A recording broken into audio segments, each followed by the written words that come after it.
Hello and welcome to episode 50 of the Air Force Judge Advocate General School podcast. This is part one of a two-part episode on the First Amendment, and in today's show, Major Rick Hanrahan interviews Major Alan Serrano about the freedom of speech, assembly, and religion within the military. They'll tackle some of the most hot-button issues, including the interplay between free speech and the use of social media, how commanders grapple with curtailing certain types of speech, what constitutes an extremist group, and how the military typically handles requests for religious accommodations. Here are a few clips from the interview. So you have the situation where the definitions applied to civilians and military members who may work in the same work center are different, and it means that their restrictions are different. Social media is kind of this wild west in a lot of ways, and people forget that they still represent something bigger than themselves, and they got to keep that in mind and stay on the right side of the rules. Welcome to the Air Force Judge Advocate General's Reporter Podcast, where we interview leaders, innovators, and influencers on the law, leadership, and best practices of the day. And now to your host from the Air Force Judge Advocate General School.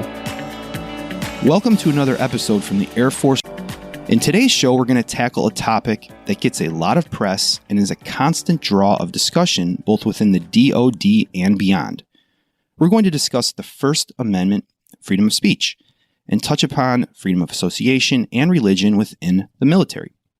This is obviously a very large area of the law, so we'll focus on some of those more hot-button issues and current events related to the topic. And we have our very own subject matter expert from the JAG School to speak with us today, Major Alan Serrano. Major Serrano, thank you for coming on the show today. Hey, Rick, thanks for having me here. Excited to do this. Hopefully everyone finds this enjoyable. Major Serrano is currently the executive officer to the Commandant at the Judge Advocate General School here at Maxwell Air Force Base. In this capacity, he assists the Commandant in the overall JAG School mission to train and educate more than 23,000 students each year through our myriad of both in-residence and online courses, to include the Judge Advocate staffers, along with collaboration in teaching at Squadron Officer School, Air Command and Staff College, and Air War College. And over time, Major Serrano has developed an expertise on First Amendment law where he teaches on this topic to many of these courses throughout the year. Major Serrano received his commission through the Direct Appointment Program and entered active duty in 2012. He has held various civil law and military justice positions through his career to include as an Assistant Staff Judge Advocate and an Area Defense Counsel at Ramstein Air Base, where I might add that our careers first crossed paths when I was a special victim counsel in Europe and we worked on multiple justice cases. With that kind of background, Major Serrano, could you provide a little more background on your bio and what you're currently doing these days? All right, so my background, as Major Hanrahan said, that was kind of my career highlights there before I came to the JAG School. I went to my undergrad in law school at University of California at Davis, where notably, I guess, I TA'd as a law student for the undergrad program for First Amendment classes for the undergrad program there in common law stuff. Since coming into the military, I've been stationed at Langley Air Force Base. I was overseas in Germany for 3.5 years. Now I've been at the JAG School for 3 years. And my next duty assignment will be to go to Buckley in Colorado, and I will be there as the Deputy Staff Judge Advocate in the legal office. Great stuff there. I'm excited for you, and I know we're both going into deputy positions after this, so we'll probably cross paths again in the future, which will be great. So today's topic is a very large one. I know it's one that gets a lot of attention both within the media and within the JAG Corps, and really the DoD at large. So could you maybe offer just a brief overview on First Amendment law, just kind of highlights on maybe some history and some of the seminal cases? Yeah, so that's a good place to start for First Amendment in the military. I think a lot of people joining recognize that when they come into the military, certain constitutional rights that we have might take a backseat during our military careers. And so for the First Amendment, the first thing to really keep in mind is that when you come into the military, you do maintain your constitutional rights. Things like your right to be free from unreasonable searches and seizures. We have all that built into our military justice codes. You don't give up your constitutional rights just because you joined. However, in the First Amendment, there are some limitations that people need to be aware of. The first thing is to know historically that the Supreme Court in several different cases, but most notably starting with Schenck versus United States, which is a 1919 case, kind of has signaled, and Congress has signaled, that in times of war and when speech may jeopardize the ability of the United States to successfully prosecute a war or recruit or enlist members to help the war effort, they are going to, they've shown historically an interest in potentially limiting First Amendment expression when it might jeopardize those war efforts. And so the Schenck case is a very famous case where they first did that. They restricted there was an individual who wanted to interfere with recruiting enlistment into the World War I war effort, and the court upheld his conviction under the Espionage Act. And this case is famous for several things, but notably coming out of that case was this kind of doctrine that when it comes to military warfighting in the United States, speech might be restricted even for civilians. And also the clear and present danger test, which we all have heard of, which is no longer the current test for certain type of inappropriate speech, but it was a famous case and a famous doctrine, as well as the line that you cannot shout fire in a theater if it's false. And that's a famous, it's kind of an ad lib, but that's from a quote from Justice Holmes in that case. So it's kind of where we start with the First Amendment. So we know that when it comes to warfighting, our First Amendment rights can be limited. For military members specifically, the other big case I think to keep in mind is Parker versus Levy. Parker versus Levy is a case that came out of the United States Supreme Court in 1974 that really established a limit to free speech in the U.S. military. And it kind of establishes this quasi-military necessity doctrine so that ultimately when we see that a military member's speech may impact or interfere with military operations. Thank you for that, to kind of help us hone in a little bit on this. So I know there's lots of things going on in current events today and all kinds of issues, Black Lives Matter, all types of things that we're going to get into here. But one of the areas I'd like to start off with is just kind of the freedom of speech, maybe what you touched upon a little bit, between military and civilians that work within the government. So yeah, that's a great question. So for another thing to keep in mind when it comes to the military is under a case called Greer versus Spock, which is a Supreme Court case from 1976, we have to keep in mind that where we stand affects our speech rights. So a civilian who is standing on a public street corner, just anywhere in the United States, they generally are considered to be in the public forum. So their speech protections are very high. To have the government restrict their speech, the government must meet the strict scrutiny standard established by the Supreme Court. So the government has to have a compelling interest, and the restriction must be narrowly tailored. And that means that an individual can have speech that might be offensive to the government in that public forum, and they will not be silenced unless the government has a really high justification. Now, the difference for military members and the civilians we work with is that once you come onto a military installation, we have generally been considered a non-public forum. And that Greer versus Spock case talks about this. That case involved political speech on an installation during a presidential election where members wanted to hand out leaflets and things like that to military members on an installation. And the commander of the installation said no. That was upheld because when you come onto the installation as a non-public forum, we don't have to meet that strict scrutiny test to restrict certain speech. And we just have to have analysis from the courts. I will say that. Some of it requires a little bit of interpretation, but really this doctrine of kind of this military necessity, do we have some legitimate military interest in restricting speech, either for personnel or for people on an installation? Generally, the courts are deferential to the command if they do restrict speech, so long as it's tied to a legitimate military interest. And those are going to be your traditional ones like maintaining good order and discipline, mission accomplishment or effectiveness, and also morale or welfare of the troops. So anything that's really inherent to a commander's responsibilities, they will generally grant deference as long as it's not being used to abuse authority or be arbitrary and capricious. So for civilians who come on an installation, they may have lower speech rights simply by virtue of being on a military installation. If their speech that they want to engage in is going to jeopardize good order and discipline or mission accomplishment on that installation. Now, when we talk about things like political speech, For military members, partisan political activity is highly restricted. This is from the Department of Defense instructions, as well as in the Air Force or specific Air Force instruction 51508, and explains the things you can and cannot do. For military civilians or DoD employees, they are also prohibited from certain activities, particularly partisan political activities under the Hatch Act.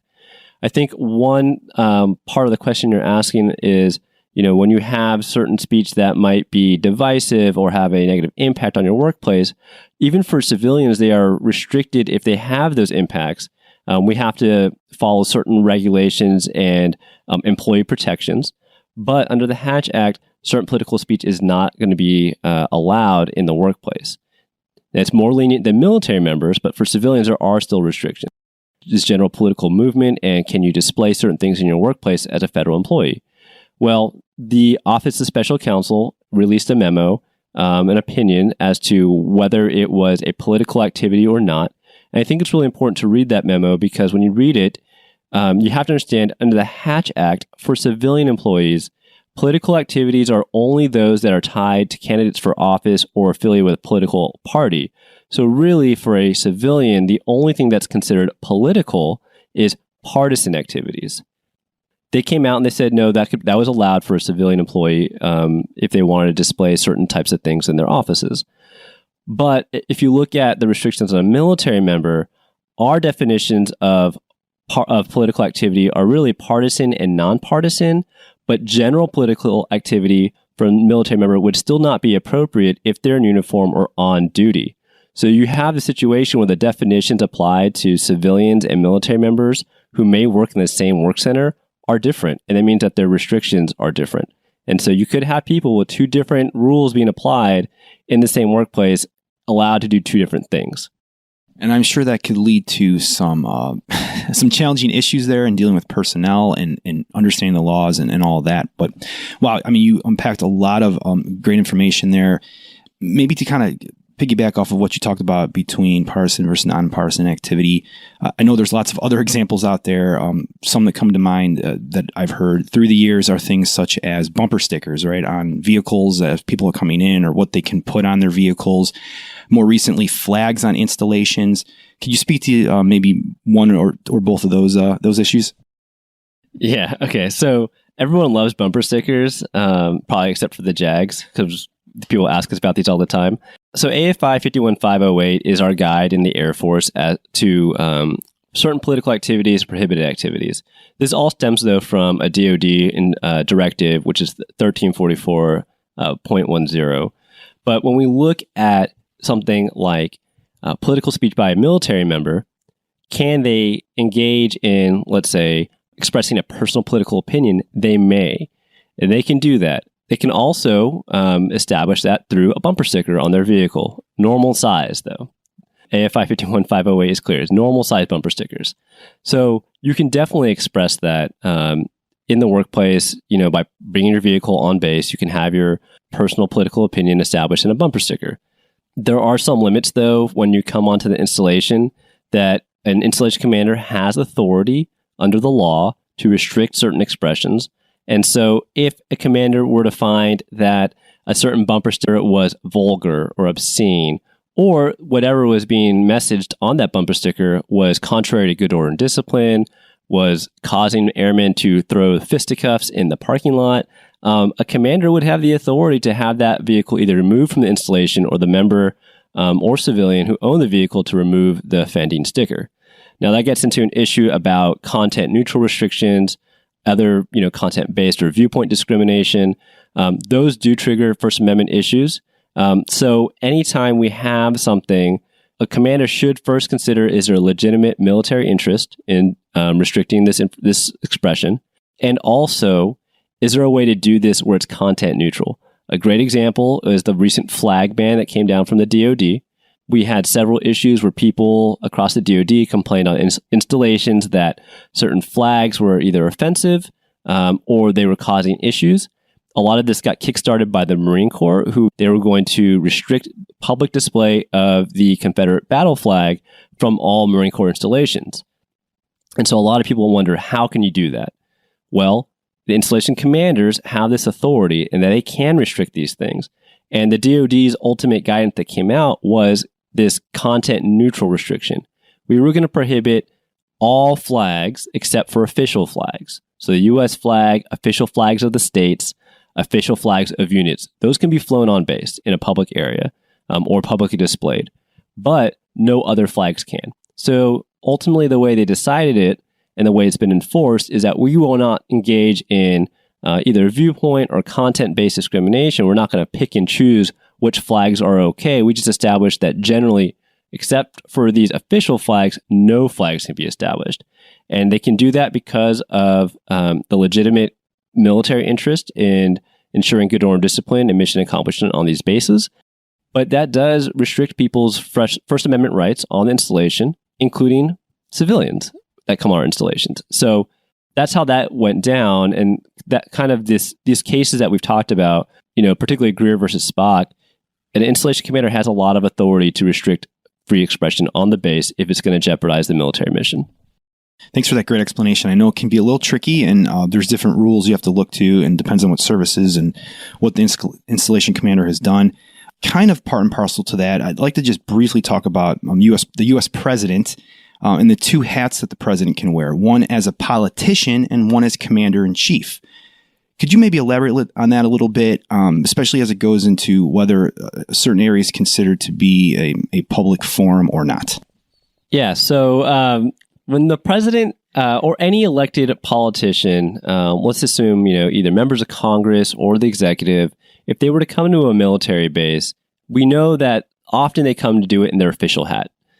And this really ties into this idea of the military not being a political entity, right? The military is often, and we work very hard to ensure we are non-political, that we remain apolitical, that we do not show a preference for any type of political party or candidate. Members can have their own personal opinions, but as an organization, we want to be apolitical to show that we can be entrusted with the nation's defense, regardless of who's in charge. Now, when you have someone who is both in an official capacity, but could also be a candidate for office, it does get a little bit tricky. However, we look at it whether or not they're acting in an official capacity when they come to installation. Like I said earlier, we are considered a non-public forum on an installation, and so we generally do not allow, as a rule, any type of partisan political activity or campaigning, all installations.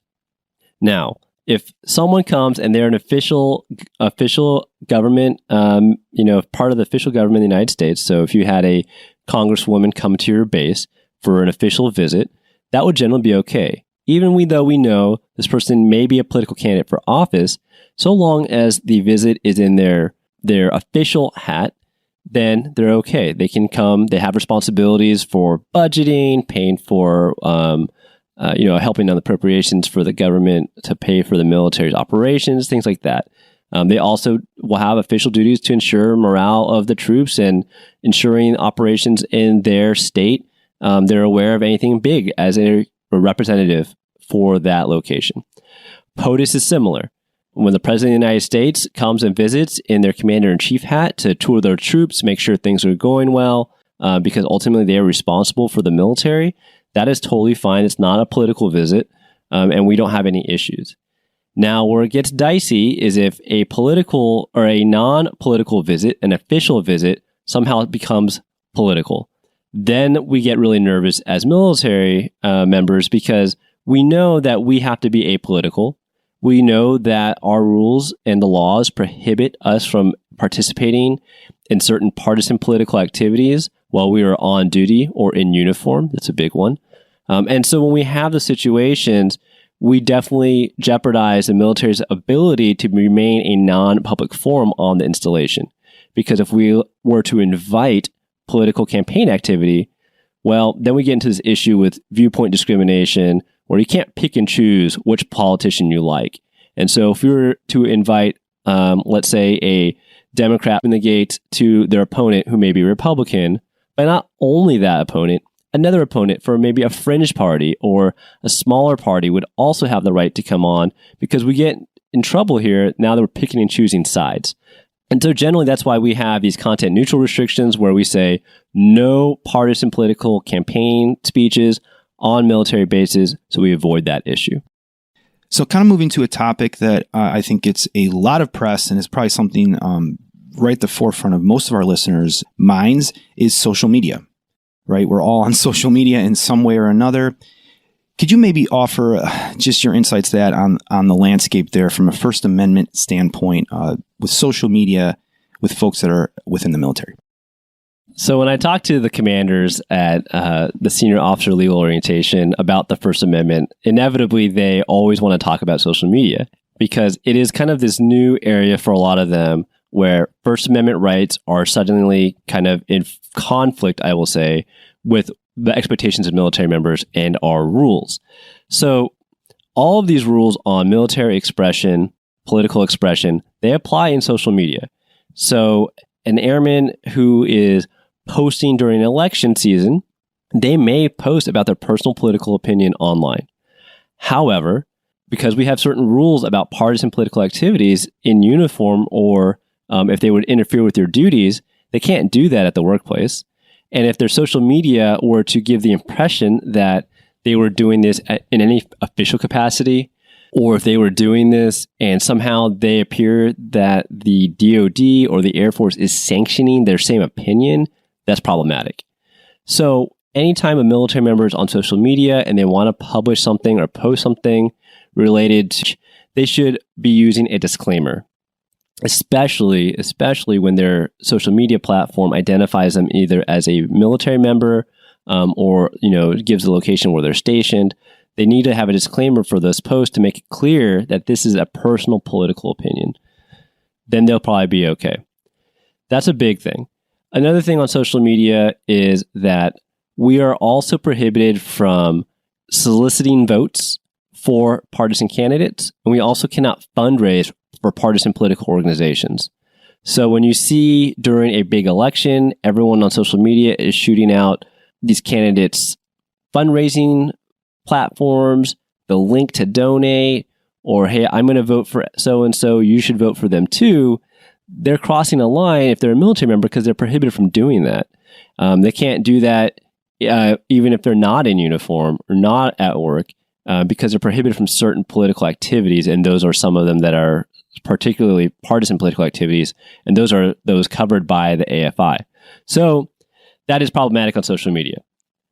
For a lot of commanders, they also are concerned about activities that are on social media where the member is saying something either disparaging of an elected official or causing folks out there to think that the military member is doing something that is service discrediting. Got to keep in mind that for military officers specifically, Article 88 of the Uniform Code of Military Justice applies to officer speech where you cannot use contemptuous words against the president, the vice president, certain secretaries, or even the governor of the state that you're stationed in. It also applies to speech that is contemptuous of Congress as these issues come up, particularly with things like COVID restrictions in certain states. Military members wanted to voice their opinions about the election, maybe about post-election issues, but they still have to be careful. Now, Article 88 specifically applies to commissioned officers, but enlisted members are also still going to be scrutinized in whether or not their speech is discrediting to the service or jeopardizes good order and discipline. A famous case from a few years back came out of the Marine Corps where a member had started a political Facebook page and said he wasn't going to follow orders of the commander-in-chief, things like that, and used some contemptuous language. Even though this member was not a commissioned officer, since that caused questions as to his ability to follow orders, right, maintain good order and discipline, and brought discredit to the service, that member was punished. That is something that military members, because we often get these requests to review certain complaints, and commanders are going to have to police what people do because our rules require it. And so just because we're on social media does not mean that we suddenly have this free platform to say whatever we want. We still have to follow our rules. There's a lot of things military members can say under the First Amendment that are fine. You having a valid criticism of a policy or even of an elected official, but they have to be careful because the lines that they cross when they get maybe too passionate about that could also be a line they cross where they may be subject to discipline or administrative action. Social media is kind of this wild west in a lot of ways, and people forget that they still represent something bigger than themselves, and they got to keep that in mind and stay on the right side of the rules. Major Serrano, I think you did an excellent job there talking about those fundamental principles. And I'm sure when you get into very specifics, issues that come up, if you're a commander, you're going to want to work with your legal team on that because every situation is different, right? It can be very fact specific here. That concludes part 1 of this interview. Please stay tuned for part 2 coming out in our next episode. Till next time. Thank you for listening to another episode of the Air Force Judge Advocate General School podcast. You can find this episode, transcription, and show notes, along with others, at jagreporter.af.mil/podcasts. You can also find us and follow or subscribe to our show on Apple Podcasts and Spotify. Nothing from this show or any of our other episodes should be construed as legal advice. Please consult an attorney for any legal issues. Nothing in this show is endorsed by the federal government, the United States Air Force, or any of its components. All content and opinions are those of the guests and hosts. Thank you.